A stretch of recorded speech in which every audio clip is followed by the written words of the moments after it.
Hello दोस्तों, आप सभी लोगों का स्वागत है। अगर अभी तक आपने हमारे चैनल को सब्सक्राइब नहीं किया तो चैनल को सब्सक्राइब कर दो और पहली बार आए हैं तो लाइक भी जरूर कर दो और सब्सक्राइब तो करना है। तो एपिसोड की शुरुआत में हमें क्विंगसैंग सिटी को दिखाया जाता है और इधर हमारी यून को दिखाया जाता है जो कि इधर उधर किसी चीज को ढूंढ रहा होता है, लेकिन अचानक से उसके पीछे जो उसने ट्रेजर वाली घंटी खरीदी थी वो बजने लगती है।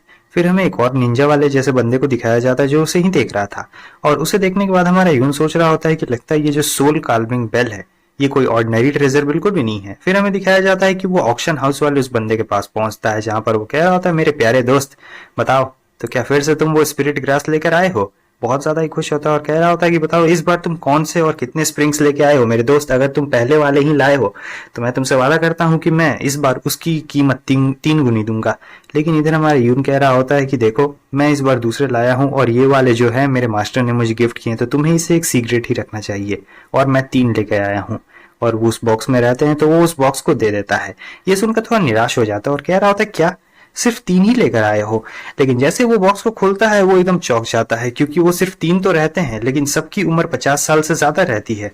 यूनुस से कह रहा होता है कि देखो मैं इसे बेचना चाहता हूँ तुम्हें, अगर तुम अफोर्ड कर सकते हो तो, और अगर तुम अफोर्ड नहीं कर सकते हो तो चिंता मत करो, बस इस बात को नीचे ही तक रखना, ठीक है। लेकिन ये कह रहा होता है कि चिंता मत करो मेरे प्यारे दोस्त, मैं इन 3 स्प्रिंग्स को ले लेता हूँ, वैसे भी ये बहुत ही ज्यादा खास है और एल्केमी एसोसिएशन की तरफ से समझो कि मैंने इसे ले लिया है, तुम बिल्कुल भी फिक्र मत करो, तुम्हारा काम हो जाएगा। और साथ ही साथ वो उसे एक टोकन भी देते हैं और कह रहे होते हैं कि तुम इस टोकन को अपने पास रख लो, जब तक तुम इस टोकन को अपने पास रखोगे हमारी एसोसिएशन जहां भी रहेगी वो तुम्हारी पूरी मदद करेगी। और हाँ, ये जो तुमने 3 दिए हैं मुझे स्प्रिंग ग्रास, इसके लिए मैं तुम्हें 2000 स्पिरिट स्टोन दे सकता हूँ। वो कहता है वाह। और वो कह रहे होते हैं अगर तुम्हें प्राइस पसंद नहीं है तो बाद में मैं तुम्हें और भी अच्छा प्राइस दे सकता हूँ। लेकिन न्यूटन से कह रहा होता है कि नहीं नहीं, इसकी कोई भी जरूरत नहीं है, जितना प्राइस आपने बोला है उतना मेरे लिए काफी रहेगा, वैसे भी बस इसके बारे में किसी को पता नहीं चलना चाहिए। और फिर ये कह रहे होते हैं कि चलो ये तो बहुत अच्छी बात है, लो इसे एक बार चेक कर लो, पेमेंट दे रहे होते हैं। और फिर ये कहता है क्या आज कोई ऑक्शन है क्या। वो बोलते हैं नहीं आज कोई ऑक्शन तो नहीं है, लेकिन उसके अलावा आज एक और चीज है और वो चीज रहती है ट्रेड फेयर, जो कि अभी थोड़ी देर में ही शुरू होने वाली है और इसमें बहुत कम लोग पार्टिसिपेट कर सकते हैं। सिर्फ वही लोग पार्टिसिपेट कर सकते हैं जिनके पास इनका एसोसिएशन टोकन होता है, यानी खास लोग। और ये जो लोग रहते हैं बहुत ही बढ़िया रहते हैं, हालांकि नॉर्मल लोग बाहर से देख भी सकते हैं, वेन्यू रहता है उसके लिए ये लोग चार्ज नहीं करते हैं। और ये सुनने के बाद उनको बहुत ज्यादा इंटरेस्टिंग ये चीज लग रही होती है। तब वो कह रहे होते हैं ठीक है मेरे प्यारे दोस्त, चलो अब मेरे साथ चलो क्योंकि मुझे लगता है कि ट्रेड थोड़ी देर में शुरू होने वाली है, चलो चलकर देखते हैं। अब वो लोग आ चुके रहते हैं यहाँ टॉप फ्लोर पे क्योंकि ये सीक्रेट कमरा रहता है। और जैसे ही यून वहां पे पहुंचता है उससे एनर्जी महसूस हो रही होती है कि वहां पर तो बहुत सारे पहले से ही ताकतवर लोग आए हैं और सोच रहा था कि लगता है ये कोई स्पेशल जगह है। वो कह रहे होते हैं कि चलो इस तरफ आओ, बैठ जाते हैं। और फिर कह रहे होते हैं कि ठीक है मेरे दोस्तों, अब वक्त आ चुका है इसको शुरू करने का। इधर हमें दिखाया जाता है कि कुछ लोग बहुत ही ज्यादा एक्साइटेड रहते हैं, कह रहे होते हैं मजा आएगा। तो सबसे पहला आइटम ये चीज रहता है, इसका नाम होता है गोल्डन छिला।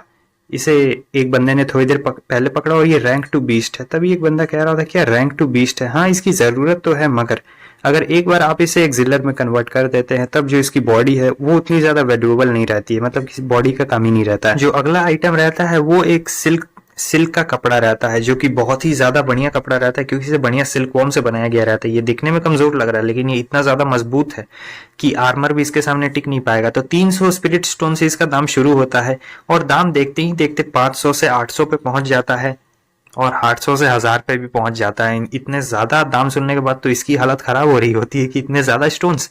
लेकिन फिर यहाँ पे एक बहुत ही अमीर बंदा रहता है जो कि 2000 लगाता है, जिसे सुनकर सभी की आंखें फटी की फटी रह जाती है। 2000 और कह रहे होते हैं ये तो सचमुच बहुत ही ज्यादा होता है, कोई भी इतना अफोर्ड नहीं कर पाता है जल्दी।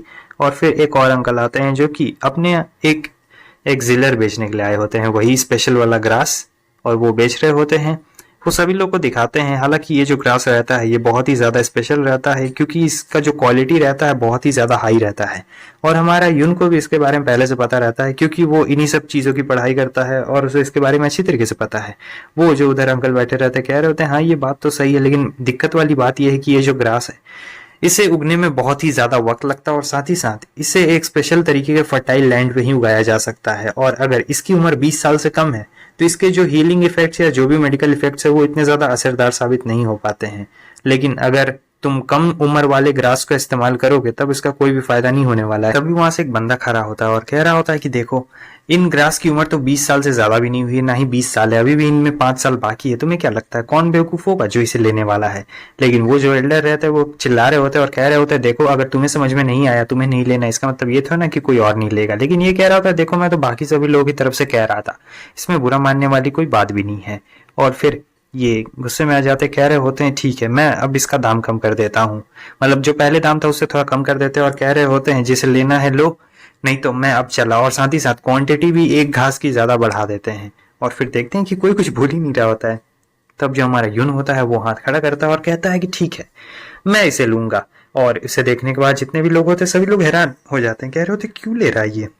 और फिर ये बहुत ही ज्यादा खुश रहते हैं, कह रहे होते हैं कि बहुत अच्छे सर, ये लीजिए, ये रहे आपके ग्रास। और यहाँ पर ये जो अंकल रहते हैं कह रहे होते हैं कि मेरे दोस्त, क्या तुम सचमुच इन्हें लेना चाहते हो? क्योंकि अभी भी 5 साल बाकी है। और इस तरफ कुछ लोग बात कर रहे होते हैं, मैंने इससे बड़ा बेवकूफ आज तक कभी भी नहीं देखा जो इतने सारे पैसे लगा रहा है और इसका कुछ इस्तेमाल भी नहीं होने वाला है। क्योंकि जब तक ये घास 20 साल तक नहीं, मतलब इनकी उम्र 20 साल नहीं हो जाती है, तब तक ये लोग किसी काम के नहीं आते हैं। ये घास, इनका मेडिसिनल इफेक्ट एकदम फालतू हो जाता है और ये बस एक नॉर्मल घास की तरह ही रहता है। अब थोड़ी देर के बाद हमें दिखाया जाता है कि अब अगला कंटेस्टेंट आ चुका रहता है और कह रहा होता है, मैं आपके लिए स्पिरिट वुड का एक पीस लेकर आया हूँ और इसकी शुरुआत होगी लगभग 500 स्पिरिट स्टोन से। जब वो ये बात कहते हैं तब सभी लोग हंसने लगते हैं, कह रहे होते लगता है ये सपना देख रहा है, हम एक पेड़ के टुकड़े के लिए इतना देंगे। लेकिन जब वो बॉक्स को खोलते हैं तब उसकी जो स्पिरिचुअल एनर्जी रहती है वो इतनी ज्यादा रहती है कि सभी लोग की आंखें बंद हो रही होती है और कोई ढंग से आंख खोल भी नहीं पा रहा होता है।